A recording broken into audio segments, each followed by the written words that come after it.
All right, welcome back to the channel. This is for the Bissell fans. Now I get a lot of questions about the Bissell Spotclean Pro, and I try to answer all that I can in the comments, but when you get to a certain amount of questions, I feel it's appropriate to put a small video out and try to answer some of them. So if you're interested in that, here you go.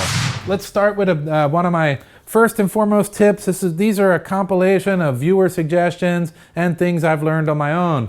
One of the things that people talk about a lot is the hose getting damaged. Now, there's a couple things here. One, you got to be gentle with the hose. When you're unraveling it, just take your time getting it off. Now, this is also about a maybe 4 or 5 foot hose. So the key is to move the machine close to the area, set it down. Like if you're in the back of the car, put it down in the back and be within a hose length of it.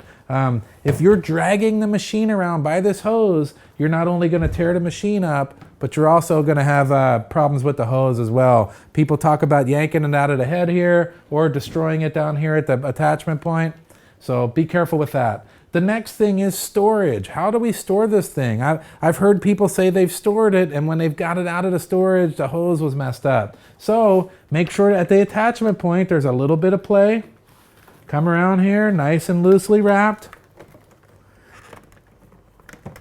Put it into the holster, put the thing down.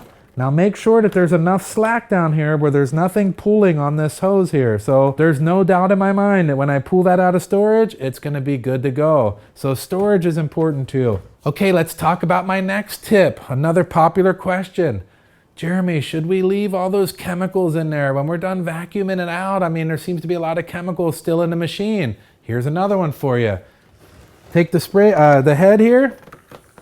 Fill a bucket full of clear water. Turn the machine on, dip the head down into the bucket so that you're sucking clear water through the hose. You're gonna notice the head here starts coming clean. You're gonna see all the product moving down the hose into the storage container. It's gonna be nice and flushed out and nice and clean. We don't wanna leave strong chemicals sitting in these hoses. These aren't commercial grade. This is homeowner quality. It's reasonable quality, but it's not good enough to be sitting there with a gnarly cleaner just eating at it for months and months and months. So flush it out good until the product is completely out of the machine.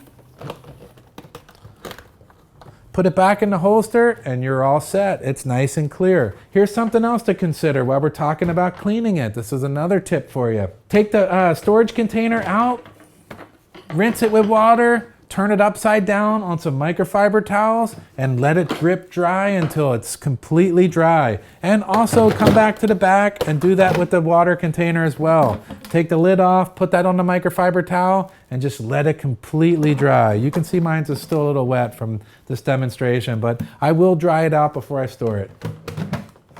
What happens if we start losing suction? Open up the container, you'll see the red screen inside there. Grab any particulate out with your fingers, take a brush, brush it clean, make sure it's nice and clean. If it has any crud or any debris in it, it'll definitely reduce the suction. Put the machine back together and you should be good to go. So another common question that I get, and this is probably the most asked question out of all of them. Jeremy, do we put the products directly into the container? The answer is no. We want warm tap water. Hot tap water is fine too. Don't boil water in a pot and put it in here. It's not designed for that. But good hot tap water is gonna do just fine in here. Fill it up completely and you're all set. No product whatsoever in here, only clear water. The reason is we're gonna apply product to the fabric and then we're gonna use the machine to we're gonna spray water onto the fabric as we're vacuuming it out. The goal is to get all the product out of the fabric and up inside the machine. Now, if I have product in the machine and I'm spraying it onto the fabric as I'm vacuuming it, I'm never gonna reach that goal of having clear, clean fabric. It's always gonna have product in it. So clear water in here, warm water is better. So let's talk about the cleaning process. What chemicals do I use and how do I apply them? I like to use my chemicals through my IK sprayer. This thing's awesome. You pump it up a couple good times and now you can really use it by pulling the trigger and you're gonna get some long spray times without constant trigger pulls. And I find that to be very useful. This is my favorite Extractor sprayer right here. The product I like to use in there is Carpet Bomber by PNS. This stuff works great. It's specifically for upholstery cleaning. I'm sure there's others out there, but this is my favorite. On the label on the back, it talks about the dilution ratio, and this is what people ask a lot too. How do you determine how much product to put into the sprayer? Now, it says on the back, 5:1 for really dirty fabrics, 8:1 for not so dirty fabric. So that means 5 ounces of water, 1 ounce of product. So what we'll do, 35 ounces total in the IK sprayer. That means I'm gonna put 7 ounces of Carpet Bomber into my measuring cup, dump it into the spray bottle, and again, inside here, I'll top this off with nice hot tap water, especially for you people that live in cold climates. That's gonna be helpful. It's gonna just work a little bit better with that hot water in there. Now, we don't want it so hot that it's vaporizing up into our face. I mean, we gotta use our common sense on that. Just good warm water in there. Then you're all set. We'll pump it up, start spraying that foam onto the seat. I like it to be a little foamy because I want to see where the product is and where it's not. Because after we wet the seat down, we're going to come back behind with something that I think is absolutely essential, a good quality drill brush. Now this is soft bristle, it's not gonna mess the fabric up, it works awesome. You gotta have a nice drill too, it should feel good in the hand and comfortable. And battery operated. Anytime we're using electric components around water, it's just an added risk we don't need. So I like a battery operated drill and just run it across the seat, and you'll see that dirt and that grime and grease just coming up to the surface, and it fully agitates it nicely with very little risk at all of damaging the fabric. Always be careful though, especially if it's really delicate fabric. This is another question that I get from everybody. What we're gonna do after we run the drill brush,